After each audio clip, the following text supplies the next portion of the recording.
ದಲಿತರಿಗೆ ಒಳ ಮೀಸಲಾತಿ ನೀಡೋದಕ್ಕೆ ಈಗ ರಾಜ್ಯ ಸರ್ಕಾರ ಮುಂದಾಗಿದೆ. ಬಹು ಬೇಡಿಕೆಯ ದಲಿತ ಒಳ ಮೀಸಲು ಜಾರಿಗೆ ಸರ್ಕಾರ ಮುಂದಾಗಿದೆ. ದಲಿತ ಒಳ ಮೀಸಲು ಜಾರಿಗೆ ಸರ್ಕಾರದಿಂದ ದಲಿತ ಜಾತಿಗಳ ಗಣತಿ ನಡೆಯುತ್ತೆ. ನಿವೃತ್ತ ನ್ಯಾಯಮೂರ್ತಿ ನಾಗಮೋಹನ್ ದಾಸ್ ನೇತೃತ್ವದಲ್ಲಿ ದಲಿತರ ಜಾತಿ ಗಣತಿ 100 ಕೋಟಿ ವೆಚ್ಚದಲ್ಲಿ ದಲಿತರ ಜಾತಿ ಗಣತಿ ಮಾಡೋದಕ್ಕೆ ಸರ್ಕಾರ ಮುಂದಾಗಿದೆ. 160 ಕೋಟಿ ವೆಚ್ಚದಲ್ಲಿ ಜಾತಿ ಜನಗಣತಿಯನ್ನ ರಾಜ್ಯ ಸರ್ಕಾರ ಮಾಡಿತ್ತು.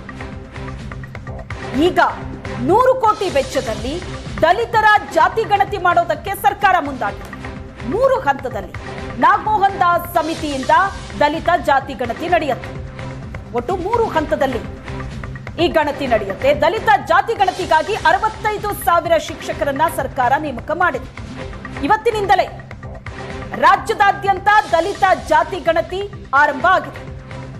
2 ತಿಂಗಳಲ್ಲಿ ಸರ್ಕಾರಕ್ಕೆ ನಾಗಮೋಹನ್ ದಾಸ್ ಸಮಿತಿ ವರದಿಯನ್ನ ನೀಡಲಿದೆ.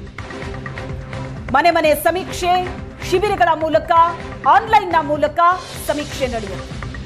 ಸರ್ಕಾರಕ್ಕೆ ವರದಿ ಸಲ್ಲಿಕೆಯಾದ ನಂತರ ಒಳ ಮೀಸಲಾತಿ ಜಾರಿಯ ಬಗ್ಗೆ ನಿರ್ಧಾರವನ್ನ ಕೈಗೊಳ್ಳಲಾಗುತ್ತೆ. ಇವತ್ತಿನಿಂದ ಆರಂಭ ಆಗಿದೆ ರಾಜ್ಯದಾದ್ಯಂತ ದಲಿತ ಜಾತಿ ಗಣತಿ. 2 ತಿಂಗಳಲ್ಲಿ ಸರ್ಕಾರಕ್ಕೆ ನಾಗಮೋಹನ್ ದಾಸ್ ಸಮಿತಿ ವರದಿಯನ್ನ ಕೊಡಲಿದೆ. ಆ ವರದಿ ಸಲ್ಲಿಕೆ ಆದ ನಂತರ ಒಳ ಮೀಸಲಾತಿ ಜಾರಿಯ ಬಗ್ಗೆ ಸರ್ಕಾರ ನಿರ್ಧಾರವನ್ನ ತೆಗೆದುಕೊಳ್ಳುತ್ತೆ. ನಿಮಗೆಲ್ಲ ಗೊತ್ತಿರೋ ಹಾಗೇನೆ ಆರ್ಟಿಕಲ್ 341 ಅದರ ಪ್ರಕಾರ ಪರಿಶಿಷ್ಟ ಜಾತಿಗಳಲ್ಲಿ 101 ಜಾತಿಗಳನ್ನು ಗುರುತಿಸಿದ್ದಾರೆ. ಅದರಲ್ಲಿ ಎಡ, ಬಲ, ಓವಿಗಳು, ಲಮಾಣಿಗಳು, ಕೊರಮ, ಕೊರಚ 101 ಜಾತಿಗಳಲ್ಲಿ ಎಂಪೆರಿಕಲ್ ಡಾಟಾ ಇರಲಿಲ್ಲ. ಯಾಕಂತಂದರೆ 1/8/2024 ಸುಪ್ರೀಂ ಕೋರ್ಟ್ನವರು ಒಂದು ಜಡ್ಜ್ಮೆಂಟನ್ನು ಕೊಡ್ತಾರೆ. ಸಂವಿಧಾನದಲ್ಲಿ ಒಳ ಮೀಸಲಾತಿ ಮಾಡಲಿಕ್ಕೆ ಅವಕಾಶ ಇದೆ ಅಂತೇಳಿ ಆಯಾ ರಾಜ್ಯಗಳಿಗೆ ಅಧಿಕಾರ ಕೊಡ್ತಾರೆ. ಸೊ ಇದಾದ ಮೇಲೆ ನಾಗಮೋಹನ್ ದಾಸ್ ಅವರ ಅಧ್ಯಕ್ಷತೆಯಲ್ಲಿ ಆಯೋಗವನ್ನು ರಚನೆ ಮಾಡಿದ್ದು. ಅವರು ಒಂದು ಮಧ್ಯಂತರ ವರದಿಯನ್ನು ಕೊಡ್ತಾರೆ. ಆ ಮಧ್ಯಂತರ ವರದಿನಲ್ಲಿ ಎಂಪೆರಿಕಲ್ ಡಾಟಾ ಇರಲೇಬೇಕು ಅಂತಕ್ಕಂಥ ಮಾತುಗಳನ್ನು ಹೇಳ್ತಾರೆ. ಯಾಕಂತಂದರೆ ಕೆಲವರು ಪರಿಶಿಷ್ಟ ಜಾತಿ ಸೇರಿದಂಥವ್ರು ಆದಿ ದ್ರಾವಿಡ, ಆದಿ ಕರ್ನಾಟಕ ಮತ್ತು ಆದಿ ಆಂಧ್ರ ಅಂತೇಳಿ ಎಡಗೈನವರು ಬರ್ಕೊಂಡಿರ್ತಾರೆ, ಬಲಗೈನವರು ಬರ್ಕೊಂಡಿರ್ತಾರೆ. ಆಮೇಲೆ SC ಅಂತ ಬರೆದಿರ್ತಾರೆ. ಎಡಗೈಗೆ ಸೇರಿದವರ, ಬಲಗೈಗೆ ಸೇರಿದವರ ಅಂತಕ್ಕಂಥದ್ದು ನಿಖರವಾಗಿ ಗೊತ್ತಾಗಲ್ಲ.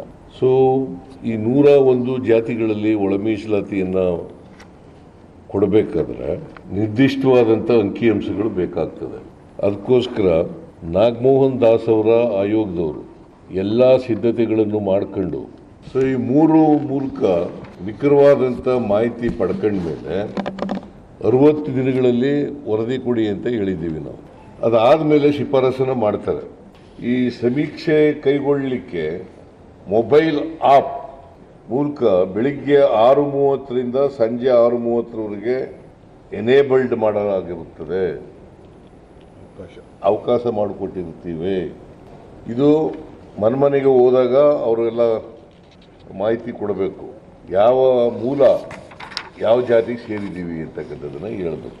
ಆ ಮನೆಗೆ ಹೋದಾಗ ಮಾಹಿತಿ ಕೊಡಲಿಕ್ಕೆ ಸಾಧ್ಯ ಆಗದೇ ಇದ್ದರೆ ಸ್ವಯಂ ಪ್ರೇರಿತರಾಗಿ ಯಾರು ಆ ಥರದವ್ರು ಇದ್ದರೆ ಅವ್ರಿಗೂ ಅವಕಾಶಗಳನ್ನು ಕಲ್ಪಿಸ್ಕೊಡ್ತೀವಿ. ಅವರು ಶಿಬಿರಗಳಲ್ಲಿ ಬಂದು ಕೊಡ್ಬೋದು ಅಥವಾ ಆನ್ಲೈನ್ ಮೂಲಕ ಕೊಡ್ಬೋದು. ಯಾಕೆಂದರೆ ಯಾರೂ ತಪ್ಪಿಸ್ಕೋಬಾರ್ದು ಅನ್ನೋದು ಉದ್ದೇಶ. ಮ್ಯಾನಿಫೆಸ್ಟೋನಲ್ಲಿ ಒಳ ಮೀಸಲಾತಿ ಮಾಡ್ತೀವಿ ಅಂತಲೂ ಕೂಡ ಹೇಳಿದ್ದನು. ಅದು ಇವತ್ತಿನಿಂದ ಪ್ರಾರಂಭ ಆಗ್ತದೆ. ಆಮೇಲೆ ಅದರ ಆಧಾರದ ಮೇಲೆ ನಾಗಮೋಹನ್ ದಾಸ್ ಅವರು ಶಿಫಾರಸನ್ನು ಮಾಡ್ತಾರೆ. ನಾವು ಒಳ ಮೀಸಲಾತಿಯನ್ನು ಮಾಡಲಿಕ್ಕೆ ಬದ್ಧತೆಯಿಂದ ಇದ್ದೇವೆ.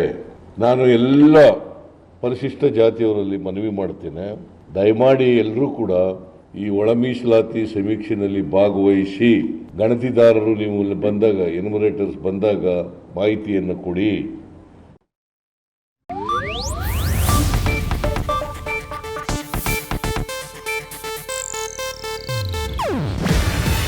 ಇದು ಏಷ್ಯಾನೆಟ್ ನ್ಯೂಸ್ ನೆಟ್ವರ್ಕ್ ಪ್ರಸ್ತುತಿ.